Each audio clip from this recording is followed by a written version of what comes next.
Você sente que mesmo que com um portfólio impecável, fotos bonitas em locais incríveis, você ainda não consegue atingir o público que você queria estar atendendo? Você já se perguntou por que isso acontece? Se fosse somente sobre técnicas, se fosse somente sobre o nosso conhecimento técnico, sobre o nosso portfólio, muitos fotógrafos estariam no topo do mercado. Mas, como vocês sabem, não é só sobre técnica. Se fosse só sobre qualidade e técnica, a gente teria muitos fotógrafos atendendo o mercado A e ele seria então um mercado muito mais disputado do que realmente é. Bom, antes da gente entrar nesse tema, eu tenho que desmitificar um mito que fica na cabeça de muitos fotógrafos, de muitos filmmakers, que é um portfólio bonito, um portfólio incrível em locais incríveis vai ser o suficiente para te fazer chegar nesse público e se manter, né, nesse público. Eu não estou aqui para dizer que um portfólio bonito não vai fazer diferença, porque eu estaria mentindo. Obviamente, o portfólio bonito ele vai ter um peso muito grande na decisão desses clientes, vai ter um peso muito grande para que tu chegue nesses clientes também, só que não é só isso. Tem um lado empresarial que vai fazer tua empresa crescer muito mais do que o teu portfólio. Bom, o que realmente te leva até esses clientes, o que realmente te faz se manter no meio deles, é o valor que esse cliente, né, o valor que essas pessoas vão enxergar na tua marca. Existem várias maneiras da gente agregar valor na nossa marca e é justamente sobre isso que eu vou estar falando hoje. Já adianto para vocês que esse vídeo vai ser um vídeo mais longo, então faz o seu café, pega o seu drink, pega o seu whisky, pega a sua Coca-Cola, faz o que for, mas pega alguma coisa para molhar o bico porque realmente vai ser um vídeo bem mais extenso com muito conteúdo. Inclusive vou botar meu café também.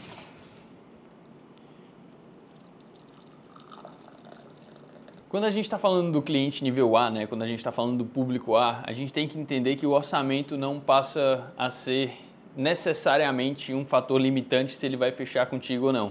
2 mil, 3 mil, 4 mil reais a mais ou a menos não necessariamente vai fazer eles pisarem o pé no freio e tipo, pô, não dá para fechar com ele.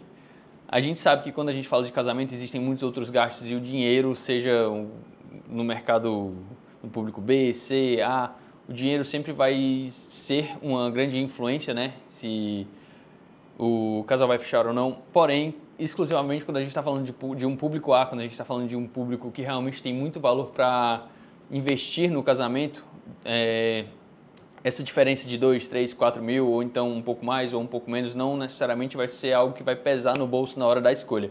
E sim a conexão que ele vai ter contigo e todo o valor que ele vê na tua marca.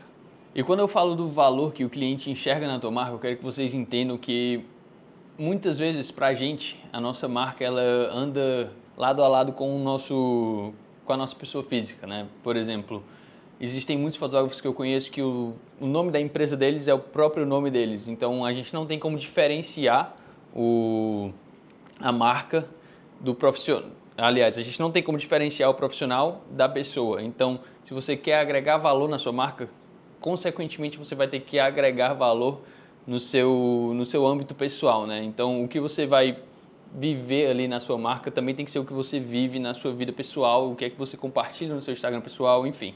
Eu vou entrar melhor nesses detalhes, estou só dando uma leve resumida sobre o que a gente vai falar hoje. O primeiro ponto que eu quero falar com vocês é sobre posicionamento. O jeito que a gente se apresenta, não somente no Instagram, mas também em locais físicos, né? Fala às vezes muito mais alto do que o nosso conhecimento técnico, do que o nosso material final. É aquela frase que a galera fala, né? Não é sobre ser bom, mas sobre parecer ser bom. Então, tem uma frase que eu escuto faz um tempo já, que é aquela frase fake it until you make it, que é tipo, finja até você chegar lá, que não necessariamente, eu quero que vocês levem ao pé da letra, mas essa é uma frase muito importante também. Sobre posicionamento em um meio digital, né? Quando eu tô falando sobre posicionamento online, por exemplo, no Instagram, eu sempre falo que a gente tem que ser muito estratégico da maneira que a gente vai aparecer. Então, sempre aparecer bem vestido, com a roupa correta para a ocasião que a gente está inserido. A gente sempre fala da maneira que o nosso cliente fala, porque a gente gera uma conexão também. A gente sempre aparece nos locais que os nossos clientes eles também estão frequentando. Então, eu acho que tudo isso que a gente pode estar postando para parecer, vamos supor, né, que a gente vive uma vida parecida com a deles, não necessariamente a gente vai fazer isso, obviamente, porque, por exemplo, quando a gente está falando de um cliente que é o público A, ele tem provavelmente muito mais dinheiro do que você que é o fornecedor de casamento, do que eu que sou fornecedor de casamento. Então, a gente não vai levar a mesma vida dele, só que a gente vai usar essas... não sei nem qual é a palavra, mas a gente vai usar essas dicas para que a gente tenha uma vida parecida na rede social, para que ele se sinta conectado com a gente e assim, consequentemente, ele se incline a fechar com a gente por ter uma proximidade, por ter uma conexão gerada com a gente. Ou seja, o que é que normalmente eu faço, né? Sempre que eu vou em um restaurante bom, eu estou postando o restaurante bom que eu estou indo, eu sempre viajo para os mesmos lugares que essa galera vai viajando também, eu bebo das mesmas bebidas que essa galera bebe. Então tudo isso, quando eles vão se acostumando a ver isso no nosso Instagram, eles vão começando a entender que a nossa marca tem muito valor, porque a gente está ali vivendo uma vida relativamente parecida, então consequentemente a nossa marca é uma marca que é muito bem sucedida. E isso é o que vai agregando no teu posicionamento, né? São essas postagens estratégicas que a gente tem que ter. E quando eu falo sobre posicionamento físico, o que é que eu quero falar, o que é que eu quero dizer sobre isso, né? Por exemplo, vamos supor no making off da noiva, quando a gente chega no local, a gente sempre chega bem vestido, a gente sempre chega muito bem perfumado, a gente sempre fala com todo mundo com um tom de voz correto, a gente não aparece tímido, com vergonha de conversar, a gente aperta na mão e olha no olho de todo mundo. Todas essas etiquetas sociais, né, a gente leva muito em consideração e isso vai gerando uma imagem muito boa na cabeça do cliente. Às vezes eu gosto de dizer que é quase como se fosse um jogo de mímica, né? Tipo, a gente se veste de uma maneira parecida que os nossos clientes se vestem, a gente está em locais parecidos que os nossos clientes estão, a gente fala de uma maneira parecida que o nosso cliente fala. Então, quanto mais parecido a gente consegue ser, a gente consegue se posicionar, mais conexão, mais proximidade eles sentem da gente. E, consequentemente, quando a gente junta isso com um portfólio bom, quando a gente junta isso com um trabalho muito bem feito, o cliente vai se inclinar muito mais para fechar com a gente justamente por essa proximidade, por essa conexão que ele vai sentir com a gente no lado pessoal, entre aspas. Já foi a primeira xícara, vamos para a segunda. Um segundo ponto que eu acho importante falar, que obviamente vai depender do momento de empresa que tu está vivendo, mas o segundo ponto que eu acho importante, né, conversar com vocês é sobre o público A, né, o cliente de um nível A é um cliente de um nível de exigência mais alto.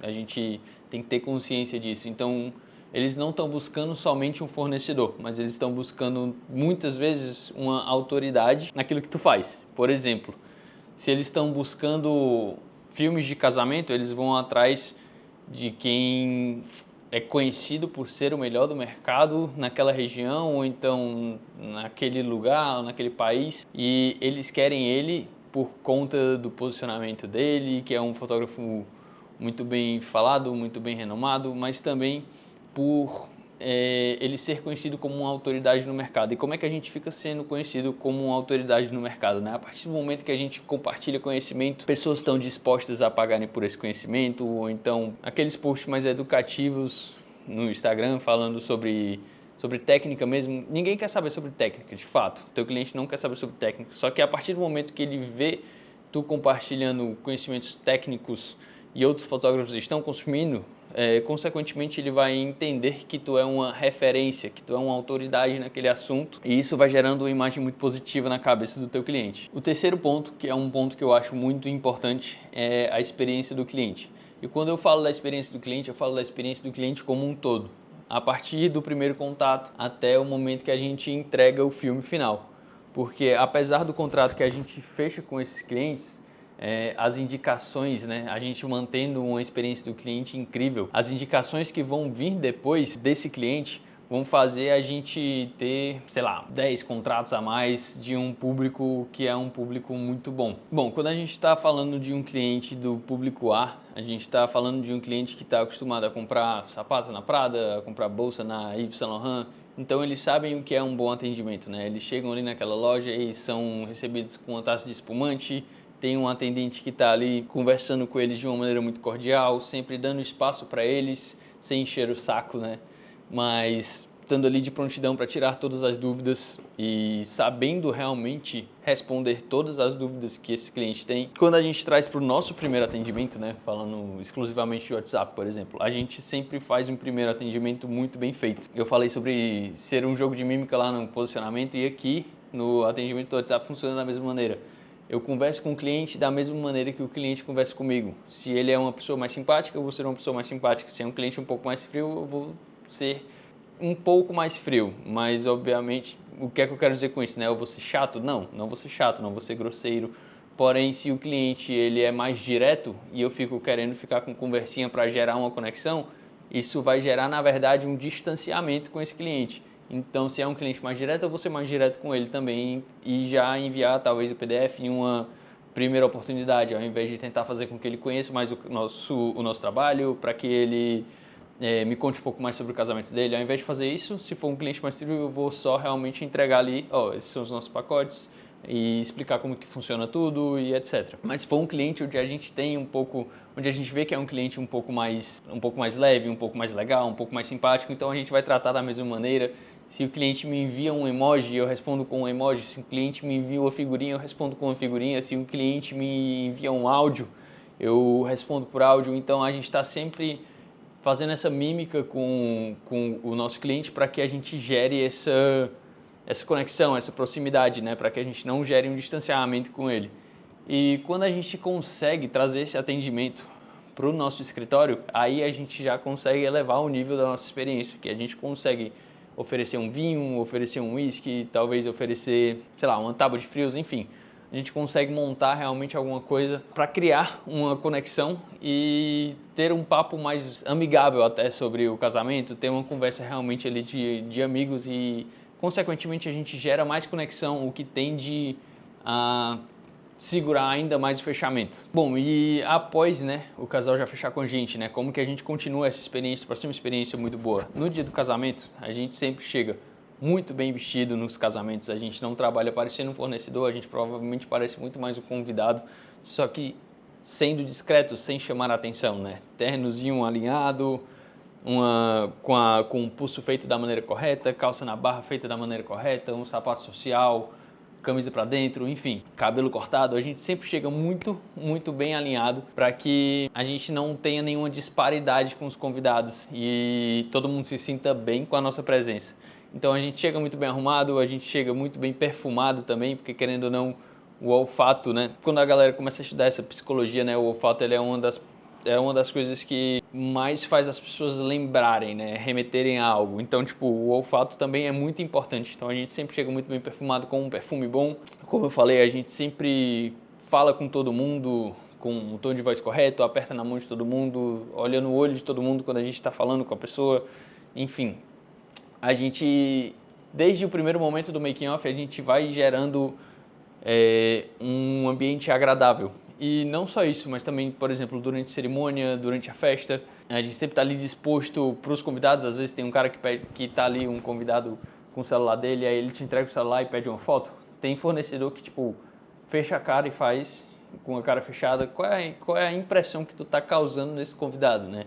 Tu está, com certeza, criando um clima ruim. Isso é o que a gente não quer fazer, a gente não quer criar um clima ruim. A gente precisa manter um clima leve, um clima agradável. Então, se tem um convidado que chega ali e pede ajuda com uma foto ali no celular, a gente vai responder sorrindo e, obviamente, a gente vai tirar essa foto. Enfim, a gente vai gerando todas essas conexões para que todo mundo que está ali sinta que teve uma experiência muito, muito boa com a gente. Vale ressaltar também, né? Durante o casamento, a gente sempre está ali com uma postura correta, pronto para trabalhar, a gente não fica mexendo no celular, a gente não fica de conversinha fiada. Mas por quê? todo mundo que está ali, eu não falo somente, por exemplo, da assessoria, somente do cerimonial, mas todo mundo que está ali, conscientemente ou não, está vendo o que a gente está fazendo e vão julgar o que a gente está fazendo. Então, se a gente está trabalhando da maneira correta, ou se a gente está trabalhando de uma maneira ruim, se a gente está de conversinha, ou então se a gente está aqui com a postura correta, olhando para o lado, vendo tudo que está acontecendo e filmando e fotografando. Isso são detalhes que são muito importantes para que a gente gere uma imagem positiva, né? E o que eu estou falando é sobre gerar uma experiência do cliente agradável, e não só para o cliente final, mas também para os possíveis clientes que estão lá presentes nesse casamento. E por fim, depois que já aconteceu o primeiro atendimento, depois que já aconteceu o casamento, a gente continua gerando uma experiência agradável na entrega final. E o que é que eu quero dizer com isso? Vou voltar para o que eu falei para vocês. O público está acostumado a comprar um sapato da Gucci, comprar bolsa da Prada, comprar casaco da Burberry, enfim, seja o que for. Eles estão acostumados a comprar nesses locais que tem uma entrega muito bem feita. Eles não simplesmente, você não compra nada e eles só te dão uma sacola e acabou. Dentro da sacola tem uma caixa que vem perfeitamente bem construída, às vezes com o monograma da logo, com um alto relevo, com uma fitinha que tem a logo também. E aí dentro dessa caixa que tu tira tem algumas coisas dentro da própria caixa, que talvez um papel timbrado, não sei nem se é isso que chama, papel manteiga, enfim, um mimozinho, alguma coisa do tipo. Toda essa parte do unboxing, que a galera chama, né, que é o unboxing, quando você está ali recebendo o produto, você está abrindo. Essa parte é muito importante também para que a gente continue gerando uma experiência muito positiva do começo até o fim do atendimento. E a gente trabalha da mesma maneira que a gente vê essas lojas trabalhando, obviamente dentro da nossa realidade, ou seja, como que a gente faz, né? A gente não simplesmente só envia o nosso filme para o cliente, ó, tá aqui o filme, assistam, espero que vocês gostem muito e sejam felizes. Não é somente isso, obviamente. A gente faz uma entrega diferenciada. A gente faz uma caixinha que tem a nossa logo marcada na caixa, eu não lembro como que é o nome. Me disseram que o nome é Hot Stamp, mas eu não sei exatamente, só fiz o pedido. Mas enfim, ela tem a logo gravada, é uma caixa que tem a logo gravada no cantinho, a caixa é preta e a logo é gravada com um douradinho. E aí a gente tem uma fitinha que a gente faz um laço muito bem feito, e nesse laço, nessa fita, tem a nossa logo com o nome da empresa, tudo pretinho com douradinho para manter também as cores. A gente tem um papel vegetal que foi mal, mas é porque eu tô gravando em casa hoje para realmente ser uma parada mais leve.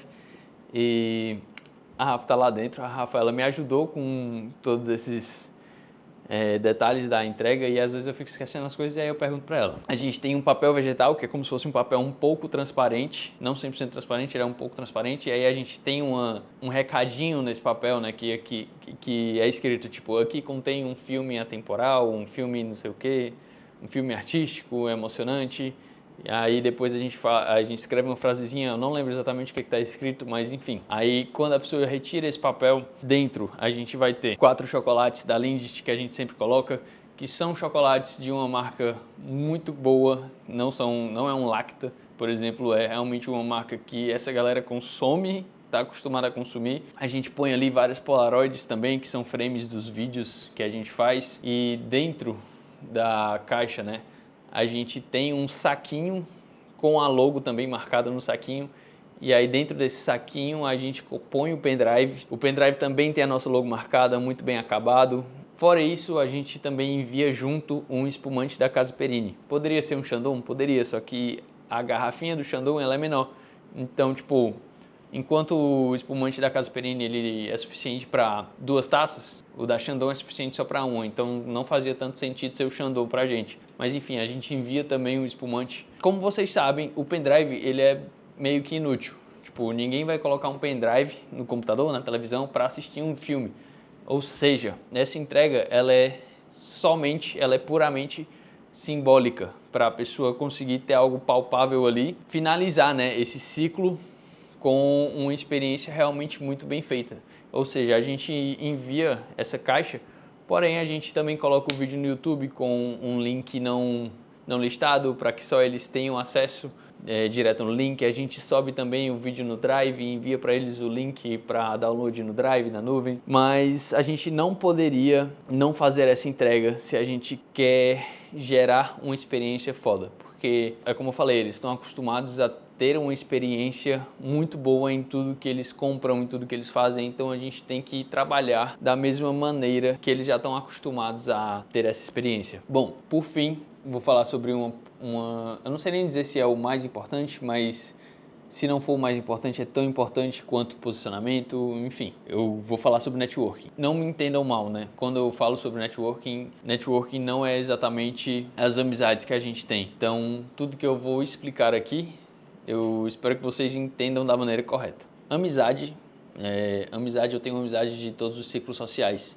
Como eu já joguei futebol quando era mais novo e eu jogava em subúrbios, eu conheço a galera que mora na favela, assim como eu conheço a galera que mora em coberturas no bairro mais caro daqui de Fortaleza. Eu realmente tenho amizade de todos os ciclos sociais, só que quando eu estou falando sobre networking de uma maneira estratégica para minha marca, eu não vou aparecer com todo mundo, e sim, eu vou aparecer ali com as pessoas corretas, eu vou me relacionar com as pessoas corretas. Então, por isso que eu tô falando, eu espero que vocês não me entendam da maneira errada, né? Networking não é necessariamente amizade, mas são as relações que a gente vai construir pensando no prol da nossa marca. Bom, e trazendo isso para os casamentos, né? Não sei quem que vai estar vendo esse vídeo, mas eu sempre sou muito estratégico com tudo que eu posto. Então, se são fornecedores onde eu quero ser visto junto, eu vou repostar, eu vou marcar. Mas se não necessariamente forem pessoas onde eu faço questão de estar aparecendo junto, pensando somente na minha marca, como eu falei para vocês, eu não estou pensando em amizade, eu estou pensando na marca. Se não fizer sentido aparecer junto, eu não vou postar estando junto. Para mim tem que fazer sentido. E falando de networking, eu espero que vocês entendam também que networking não são só as relações que você constrói dentro do mercado. Por quê? As relações dentro do mercado são importantes? Claro que são importantes. As indicações, elas têm um peso muito grande em todos os fechamentos. Porém, quem vai te contratar é o cliente final. Então, por exemplo, talvez mais importante do que uma relação profissional que eu tenha ali com uma assessoria X ou então com um fotógrafo X, mais importante do que isso talvez seja a amizade ou então a relação que eu estou criando com uma pessoa que eu conheci, vamos supor, em uma aula de tênis. Porque, por exemplo, normalmente quem joga tênis é a galera que tem dinheiro, porque tênis, a hora da aula é muito caro, então às vezes as conexões que eu vou fazer dentro dessa aula de tênis, ela é uma rede de networking muito mais forte do que seria dentro do nosso próprio mercado. Porque se eu consigo criar uma relação com aquela pessoa e ela começa a me indicar dentro do ciclo social dela, aí a gente vai estar começando a entrar em um público que é muito forte, né? Um público muito bom. E a gente entrou direto de alguém que é de dentro desse público e não através de um fornecedor, o que tem um peso dobrado para mim. Na minha cabeça faz mais sentido, né? É mais forte. É como eu falei para vocês, a gente precisa ser inteligente com tudo que a gente faz. Ou seja, hoje eu jogo futevôlei, mas se eu fosse jogar futevôlei talvez em alguns locais X da minha cidade, não iria mudar nada. Mas eu tô treinando futevôlei na Bodytech de Fortaleza, que é provavelmente a academia que a nata de Fortaleza, né? Quando eu falo nata, eu quero dizer, tipo, tem grana, os empresários, onde a galera que é bem aqui de Fortaleza treina academia ou então também faz algum esporte. E estrategicamente, eu tô ali no mesmo lugar dessa galera, e aí, se a gente está fazendo um esporte junto, às vezes acontece da gente ter uma conversa, mas obviamente nada sobre trabalho, mas algo sobre a vida mesmo, e ir criando essas relações despretensiosamente, só que no final das contas vai ter um peso muito importante no nosso trabalho. E como que a gente faz, né, para ir criando essas relações? É muito simples, tipo, é muito difícil para algumas pessoas, mas ao mesmo tempo é muito simples, porque para a gente criar relações, né, seja uma relação de amizade ou uma relação profissional, enfim, para a gente criar relações, basta a gente ser uma pessoa interessante, basta a gente saber escutar ao invés de só querer falar. basta a gente ter interesses parecidos, saber conversar sobre diversos assuntos. Por exemplo, se a gente tá lá na Bodytech e aí eu tô treinando futebol e tem um dono de uma empresa X que também tá treinando futebol lá, e aí ele vai fazer uma viagem para a Itália e eu tô com uma viagem marcada para a Itália, e aí eu começo a conversar com ele sobre: tu foi para lá, quais são os locais que tu mais gostou? Eu tô indo com a minha namorada, a gente tá pensando em fazer alguns tours por algumas vinícolas, tu consegue me indicar algumas, papapá, e a conversa vai fluindo e assim a gente vai criando uma relação, mas como vocês podem notar, não foi nada falado sobre trabalho. Essas conexões, elas são geradas de uma maneira natural, entre aspas, né? Mas são conversas do dia a dia, onde a gente realmente se demonstra ser uma pessoa interessante, uma pessoa que sabe escutar, e é dessa maneira que a gente vai criando relações que vão fazer a diferença. Bom, esse é o conteúdo que eu pensei para hoje. Como vocês puderam ver, né, não é nada técnico, não é nada sobre fotografia, sobre filme, mas sim sobre o lado empresarial de tudo isso. E o que é que eu quero que vocês entendam, né? A gente, né, filmmaker, a gente fotógrafo, queremos ser artistas, quando na verdade a gente tem que entender que muito além da nossa arte, muito além de artista, a gente é empresário. E talvez se a gente não pensar dessa maneira, a nossa arte não vai chegar em lugar nenhum. Então a gente tem que ver todo esse lado empresarial da nossa arte, né, digamos, e saber aplicar isso, porque uma fotografia bem feita, um filme emocionante, vai te fazer conseguir trabalhos, mas o que vai te fazer realmente chegar muito mais longe, o que vai fazer tua empresa crescer é o lado empresarial de tudo isso, né? É o teu posicionamento, são as conexões / networking que tu vai fazer, a experiência do cliente que tu vai conseguir entregar, enfim. Tudo isso acaba sendo muito mais importante do que a tua fotografia, do que os teus filmes em si. Bom, e era exatamente isso que eu tinha planejado para hoje, esse conteúdo mais voltado para o lado empresarial e não para o lado técnico, para o lado artístico. É muito importante, de fato, que vocês comecem a enxergar esse lado empresarial tão importante quanto, ou mais importante do que a fotografia de vocês, do que os filmes de vocês. E eu falo isso, obviamente, tendo em mente que vocês querem atender um público maior, atender o público A, enfim, crescer realmente na carreira, não somente o nome de vocês, mas o nome da empresa de vocês. E se você gostou desse vídeo, deixa o like, se inscreve no canal. A gente está com uma programação de conteúdo muito legal, sejam conteúdos técnicos, assim como conteúdos também mais empresariais, como esse que eu gravei hoje. E se você tem alguma sugestão de conteúdo, deixa aqui nos comentários que a gente grava um vídeo sobre a tua sugestão. Até a próxima!